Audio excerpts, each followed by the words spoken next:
ଜୀବନରେ ଏପରି ଏକ ମାନସିକତା ରଖନ୍ତୁ ଯେ ଯାହା ହଜିଗଲା ତା ପାଇଁ ଦୁଃଖ ନାହିଁ, ଯାହା ମିଳିଛି ତାହା କାହାଠାରୁ କମ୍ ନୁହେଁ, ଯାହା ନାହିଁ ତାହା ଏକ ସ୍ୱପ୍ନ, କିନ୍ତୁ ଯାହା ପାଖରେ ଅଛି ତାହା ଅତୁଳନୀୟ।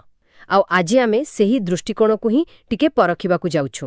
ଆମର ଯେଉଁ ଦୁଃଖ, ଯେଉଁ ଚିନ୍ତା, ତାର ପ୍ରକୃତ କାରଣ କ'ଣ? ଏଟା କ'ଣ ଖାଲି ବାହାର ପରିସ୍ଥିତି ପାଇଁ ହୁଏ, ନା ଆମ ଭିତରେ ଥିବା କୌଣସି ଜିନିଷ ସହ ଯୋଡ଼ି ହୋଇ ରହିଛି? ଆଉ ଏଟାକୁ ବୁଝିବା ପାଇଁ ଆମ ପାଖରେ ଗୋଟେ ଛୋଟ କିନ୍ତୁ ବହୁତ ଶକ୍ତିଶାଳୀ କାହାଣୀ ଅଛି। କାହାଣୀଟି ହେଉଛି ଜଣେ ବ୍ୟବସାୟୀଙ୍କର। ଆଉ ଆମେ ଏହି କାହାଣୀ ଭିତରେ ଦେଖିବା କେମିତି ଆମର ଆସକ୍ତି ଆଉ ମାଲିକାନାର ଭାବନା ଆମ ଭାବନାକୁ ନିୟନ୍ତ୍ରଣ କରେ। ତେବେ ଚାଲନ୍ତୁ କାହାଣୀ ଭିତରକୁ ଯିବା।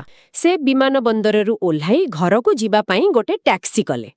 ମନରେ ବହୁତ ଉତ୍ସାହ, ପରିବାରକୁ ଭେଟିବେ, କିନ୍ତୁ ଯେତେବେଳେ ତାଙ୍କ ଟ୍ୟାକ୍ସି ନିଜ କଲୋନୀର ମୋଡ଼ ବୁଲିଲା, ସେ ଯାହା ଦେଖିଲେ ସେ ସ୍ତବ୍ଧ ହୋଇଗଲେ। ତାଙ୍କର ସେହି ସୁନ୍ଦର ଘରଟି ଦାଉ ଦାଉ ହୋଇ ଜଳୁଥିଲା। ଘରୁ ନିଆଁର ଲହରୀ ବାହାରୁଥାଏ, ଚାରିଆଡ଼େ କଳା ଧୂଆଁ, ଆଉ ତାଙ୍କର ପରିବାରର ସମସ୍ତେ ଘର ବାହାରେ ଅସହାୟ ଭାବରେ ଠିଆ ହୋଇ ସେହି ଦୃଶ୍ୟକୁ ଦେଖୁଥିଲେ। ସେ ବ୍ୟବସାୟୀ ଜଣକ କୌଣସି ମତେ ଟ୍ୟାକ୍ସି ଡ୍ରାଇଭରଙ୍କୁ ଭଡ଼ା ଦେଲେ ଆଉ ସେଇଠି ତଳେ ଆଣ୍ଠେଇ ପଡ଼ିଲେ। ସେ ଛାତି ପିଟି କାନ୍ଦିବାକୁ ଲାଗିଲେ। ଚିତ୍କାର କରି କହୁଥିଲେ, ମୋର ଜୀବନ ସାରାର ରୋଜଗାର, ମୋର ଏତେ ବର୍ଷର ପରିଶ୍ରମ ସବୁ ପୋଡ଼ି ପାଉଁଶ ହୋଇଗଲା, ମୁଁ ଶେଷ ହୋଇଗଲି। ମାନେ ସେ ଘରଟା ତାଙ୍କ ପାଇଁ ଖାଲି ଘର ନଥିଲା। କିନ୍ତୁ ଏଠି କାହାଣୀରେ ଗୋଟେ ବହୁତ ବଡ଼ ମୋଡ଼ ଆସୁଛି। ବାପାଙ୍କୁ ଏମିତି ଭାଙ୍ଗି ପଡ଼ିବାର ଦେଖି ତାଙ୍କ ବଡ଼ ପୁଅ ବହୁତ ଡରିଗଲା। ତାକୁ ଲାଗିଲା ବାପାଙ୍କ କାଳେ ହୃଦଘାତ ହୋଇଯିବ। ଦୌଡ଼ି ଆସି ବାପାଙ୍କ ପାଖରେ ପହଞ୍ଚିଲା ଆଉ କହିଲା, ବାପା ଶାନ୍ତ ହୁଅନ୍ତୁ, ମୋତେ ଆପଣଙ୍କୁ କିଛି କହିବାର ଅଛି। ହଁ, ବାପା ତ ବିରକ୍ତ ହୋଇ କହିଲେ, ଏବେ କ'ଣ କଥା କହିବୁ? ଯା ଶୀଘ୍ର ଫାୟାର ବ୍ରିଗେଡକୁ ଫୋନ କର। କିନ୍ତୁ ପୁଅ ଯାହା କହିଲା ତାହା ସବୁ କିଛି ବଦଳାଇ ଦେଲା। ସେ କହିଲା, ବାପା ଆମେ ଫୋନ କରିଛୁ, ସେମାନେ ଆସୁଛନ୍ତି। କିନ୍ତୁ ଆପଣ ଆଗ ମୋ କଥା ଶୁଣନ୍ତୁ।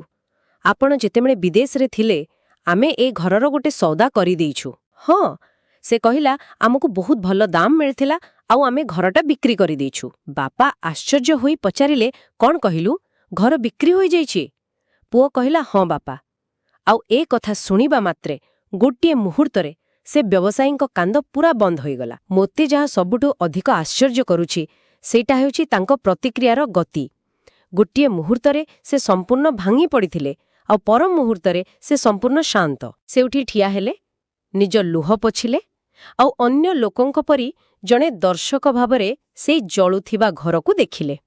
ମନେ ମନେ ଭାବୁଥିବେ, ଏବେ ଏହା କ୍ରେତାର ଚିନ୍ତା, ମୋର କ'ଣ ଅଛି? ତେବେ ଯେମିତି ହିଁ ମାଲିକାଣାର ଭାବନା ଚାଲିଗଲା, ଦୁଃଖ ବି ଗାୟବ। କିନ୍ତୁ କାହାଣୀରେ ଆଉ ଗୋଟେ ମୋଡ଼ ବାକି ଥିଲା। ଠିକ୍ ସେତିକିବେଳେ ତାଙ୍କ ସାନ ପୁଅ ଅଫିସରୁ ଦୌଡ଼ି ଦୌଡ଼ି ଆସିଲା। ବାପାଙ୍କୁ ଦେଖି ସେ ବ୍ୟସ୍ତ ହୋଇ କହିଲା, ବାପା ଏ କ'ଣ ହୋଇଗଲା? ଆମର ସବୁ ସଞ୍ଚୟ ସରିଗଲା। ବାପା ସେତେବେଳକୁ ପୁରା ଶାନ୍ତ। ସେ ସାନ ପୁଅକୁ ପାଖକୁ ଡାକି କହିଲେ, ଚିନ୍ତା କରନା, ଆମେ ତ ଘର ବିକ୍ରି କରିଦେଇଛେ, ଏବେ ଏହା କ୍ରେତାର ସମସ୍ୟା। କିନ୍ତୁ ସାନ ପୁଅ ଯାହା କହିଲା ସେଇଟା ପୁଣି ଥରେ ପରିସ୍ଥିତି ବଦଳାଇ ଦେଲା। ସାନ ପୁଅ କହିଲା, ବାପା ସୌଦା ତ ହୋଇଛି, କିନ୍ତୁ ଆମକୁ ଏପର୍ଯ୍ୟନ୍ତ ଟଙ୍କା ମିଳିନାହିଁ। ଯେପର୍ଯ୍ୟନ୍ତ ଟଙ୍କା ଆମ ଆକାଉଣ୍ଟକୁ ଆସିନାହିଁ, ବୈଷୟିକ ଭାବରେ ଆମେ ହିଁ ଏବେ ବି ଏଇ ଘରର ମାଲିକ। ଆଉ ଏହା ଶୁଣିବା ମାତ୍ରେ ସେ ବ୍ୟବସାୟୀ ଜଣକ ପୁଣି ଥରେ ସେହି ପୂର୍ବ ପରି ଛାତି ପିଟି ଜୋରରେ କାନ୍ଦିବାକୁ ଲାଗିଲେ। ଏ ଛୋଟ କାହାଣୀଟି ଗୋଟେ ବହୁତ ବଡ଼ ସତ୍ୟ ଶିଖାଉଛି ନା, ଆମର ସୁଖ ଦୁଃଖ ବାହ୍ୟ ପରିସ୍ଥିତି ଉପରେ ଯେତିକି ନିର୍ଭର କରେ ତାଠାରୁ ବହୁତ ବେଶୀ ଆମର ଆଭ୍ୟନ୍ତରୀଣ ଦୃଷ୍ଟିକୋଣ ଆଉ ଆସକ୍ତି ଉପରେ ନିର୍ଭର କରେ। ଯେଉଁଦିନ ଆମେ ଏହି ଆସକ୍ତିରୁ ନିଜକୁ ଟିକେ ଦୂରେଇ ରଖିପାରିବା, ସେଦିନ ଜିନିଷଗୁଡ଼ିକ ଆମ ପାଇଁ ସହଜ ହୋଇଯିବ। ଆମେ ଅଯଥା ମାନସିକ କଷ୍ଟରୁ ବଞ୍ଚିପାରିବା।